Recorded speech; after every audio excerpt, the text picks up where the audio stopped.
जय श्री कृष्णा, जय श्री राम, जय गौ माता, जय राधे श्याम। आप देख रहे हैं तुलसी तपोवन यूट्यूब चैनल और इस वीडियो में हम चर्चा कर रहे हैं प्रदोष को लेकर के। प्रदोष कब का है? 30 का है या 31 का है? 30 अगस्त का है या 31 अगस्त का है? ये समझ लीजिए प्रदोष को लेकर के। सबसे पहले तो मैं ये कहूँगा कि भगवान महादेव को प्रसन्न करने के लिए प्रदोष का व्रत बड़ा अद्भुत है। इसके करने से भगवान अतिशय प्रसन्न होते हैं। तेषां कुलं च धन्यतमं तेषां वै यशसे उच्यते ते वै लोके धन्यतमा जाता भागवता नर। वो लोग बड़े धन्य हैं जिस कुल में भगवान के भक्त आकर के पैदा होते हैं। वो कुल धन्य हो जाता है, वो माता पिता धन्य हो जाते हैं, वो वंश परंपरा धन्य हो जाती है। एक एव कुले यस्य जातो भागवतो नर। जिस वंश में एक भी भगवान का भक्त पैदा हो गया है तो पूरे खानदान को वो तार देता है। तो मैं पहले तो प्रणाम करता हूँ भगवान शिव के भक्तों के लिए, क्योंकि ऐसा दर्शन मात्रेण ब्रह्मया शुद्धते सदा। क्योंकि भगवान के भक्तों का दर्शन करने से ब्रह्म हत्या जैसे महापातक दूर हो जाते हैं। और आप भगवान शिव के अनुयायी हैं, तभी तो आप प्रदोष का व्रत कर रहे हैं। तो अब के बारे में मुहूर्त कब का है मैं आपको मुहूर्त भी बताऊंगा। उससे पहले प्रदोष का महात्म्य मैं आपको बता दूं। जन्म पत्री के उल्टे ग्रह, प्रतिकूल ग्रह भी अनुकूल में बदल जाते हैं। जो भगवान शंकर का, जो भगवान महादेव का जो यह व्रत करते हैं, भगवान शंकर को प्रसन्न करने के लिए यह व्रत बड़ा अद्भुत है। इसमें भगवान को समीपत्र चढ़ाए जाते हैं, धतूरे के फूल भी चढ़ाए जाते हैं, अकहुए के फूल की माला बना करके भगवान शिव को चढ़ाई जाती है। विशेष रूप से कमल के फूलों से भगवान का अर्चन किया जाता है। 108 कमल के फूल भगवान को चढ़ाएं। गंगाजल से भगवान का अभिषेक किया जाता है। पंचामृत से भगवान का अभिषेक किया जाता है। प्रदोष काल में यानी संध्या काल में भगवान की जलहरी की तरफ दिया जला करके रखा जाता है। भगवान महादेव से प्रसन्न होते हैं। भगवान अनादि अनंत हैं ये शंकर जी, जिनके लिए कहा गया है जो तप करें कुमार तुम्हारी। नारद जी ने कहा था भावई मेट सकें त्रिपुरारी।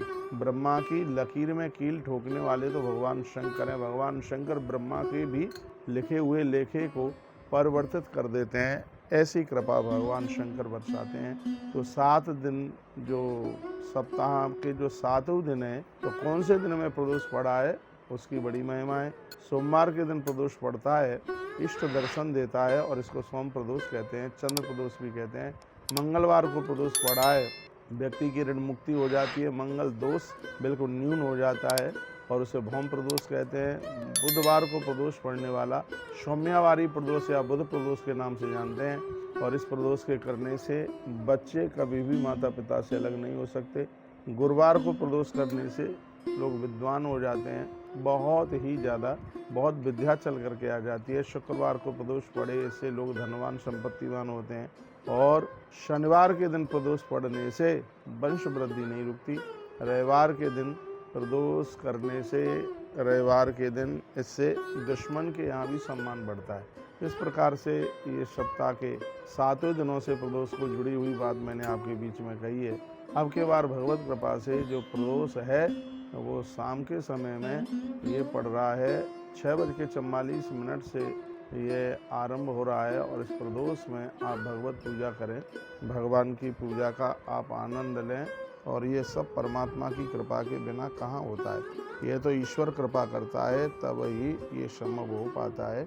तो ये लगभग 6:45 बजे से लेकर के 9 बजे तक ये प्रदोष का समय है। प्रदोष के समय में पूजा भले ही आपने कर ली है, फलाहार भी लेते हैं आप तो फलाहार मन लीजिए। प्रदोष के दिन आप नमक छोड़ सकें तो प्रदोष की महिमा बढ़ जाती है।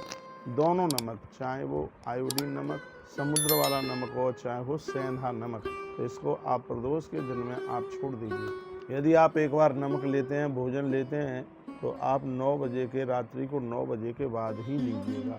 तो उस व्रत की महिमा अपने आप में बढ़ जाएगी।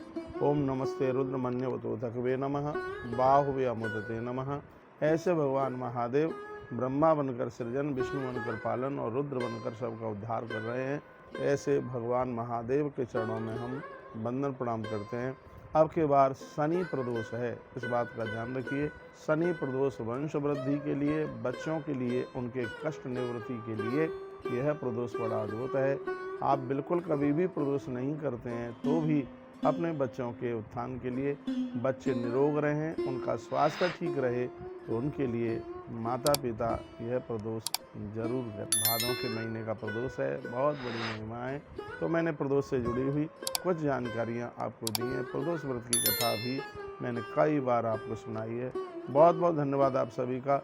वीडियो पूरा सुनने के लिए ऐसे ही हमारे साथ जुड़े रहिए और नई नई अपडेट प्राप्त करते रहिए। मैं आप सबकी आस्था को प्रणाम करता हूँ। अपना ध्यान रखिए। अगली वीडियो में हम और आप फिर मिलते हैं।